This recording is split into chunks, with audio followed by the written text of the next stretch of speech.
여러분, 지금 우리가 보고 있는 중동 전쟁은 단순한 지역 분쟁이 아닙니다. 이건 총과 미사일의 충돌이 아니라 자본의 흐름을 바꾸는 사건이고 글로벌 유동성의 방향을 재설정하는 거대한 트리거입니다. 많은 사람들이 전쟁이 끝난 것 아닌가? 라고 묻습니다. 시장이 크게 무너지지 않았고 오히려 일부 반등이 나왔기 때문입니다. 하지만 그건 표면적인 해석입니다. 실제로 지금의 중동은 전쟁이 끝난 상태가 아니라 긴장이 고착화된 상태입니다. 미국과 이란은 정면 충돌을 피하고 있지만 이스라엘과 이란의 대리전은 계속되고 있고 호르무즈 해협이라는 전 세계 에너지의 목줄은 여전히 불안정한 상태에 놓여 있습니다. 여기에 미국 정치 변수, 특히 트럼프의 재등장 가능성까지 겹치면서 이 전쟁은 언제든 확장될 수 있는 구조를 유지하고 있습니다. 시장은 항상 현재가 아니라 확률을 가격에 반영합니다. 그래서 지금의 안정은 끝이 아니라 잠시 멈춘 긴장일 뿐입니다. 특히 호르무즈 해협은 단순한 해상 통로가 아닙니다. 전 세계 원유의 약 20%가 통과하는 글로벌 경제의 핵심 동맥입니다.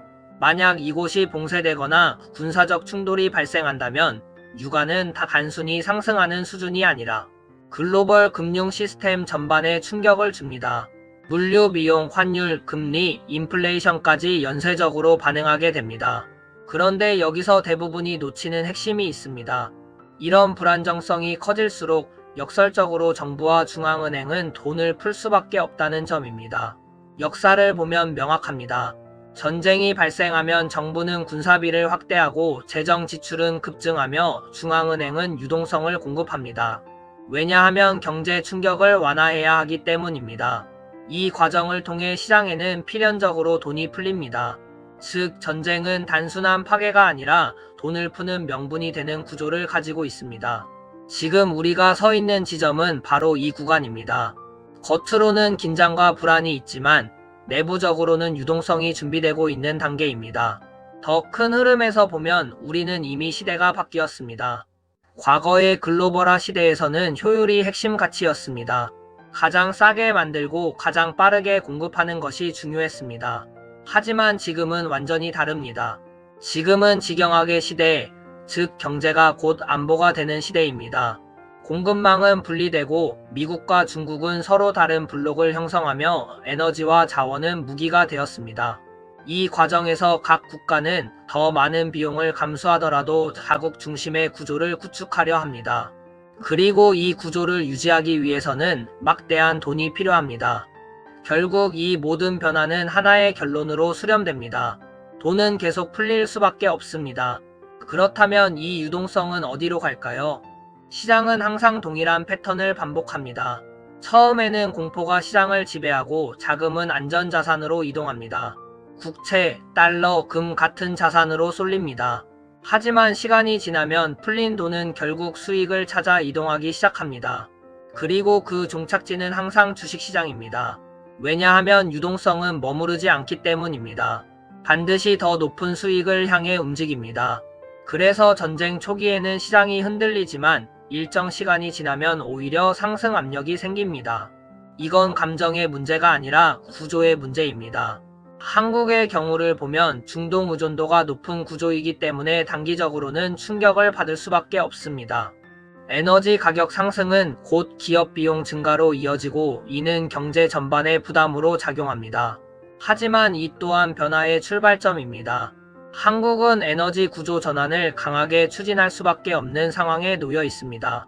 재생에너지, 원자력, 에너지 효율 산업이 동시에 성장할 수 있는 환경이 만들어지고 있습니다.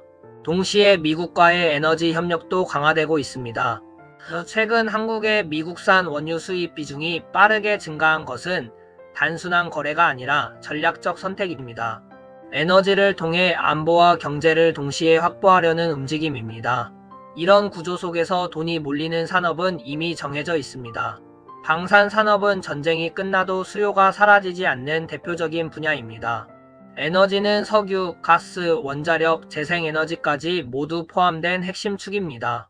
인프라 산업은 전쟁 이후 재건 과정에서 막대한 자금을 흡수하게 됩니다. 그리고 금융 시스템, 특히 결제와 거래 인프라는 글로벌 패권 경쟁의 중심에 서 있습니다. 이 네 가지 영역은 단순한 테마가 아니라 유동성이 가장 먼저 들어가는 구조적 산업입니다.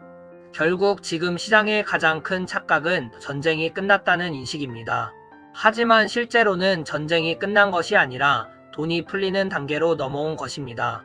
뉴스는 여전히 공포를 이야기하지만 자본은 이미 움직이기 시작했습니다. 그래서 지금 시장을 이해하는 가장 중요한 기준은 뉴스가 아니라 유동성입니다. 돈이 어디서 만들어지고 어디로 흘러가며 어디에 머무르는지를 읽는 사람만이 이 흐름을 잡을 수 있습니다. 앞으로 5년 세상을 움직이는 것은 전쟁 그 자체가 아닙니다. 그 전쟁을 통해 만들어지는 자본의 흐름입니다. 총과 미사일은 방향을 만들 뿐이고 실제로 세상을 움직이는 것은 돈입니다. 그리고 지금 그 돈은 다시 풀리기 시작했습니다. 이 흐름을 읽는 사람에게는 위기가 기회가 되지만 읽지 못하는 사람에게는 같은 상황이 공포로만 남게 됩니다. 지금은 두려워할 시기가 아니라 자본의 이동을 추적해야 할 시기입니다. 그리고 그 흐름 위에 올라타는 순간 시장은 전혀 다른 모습으로 보이기 시작할 것입니다.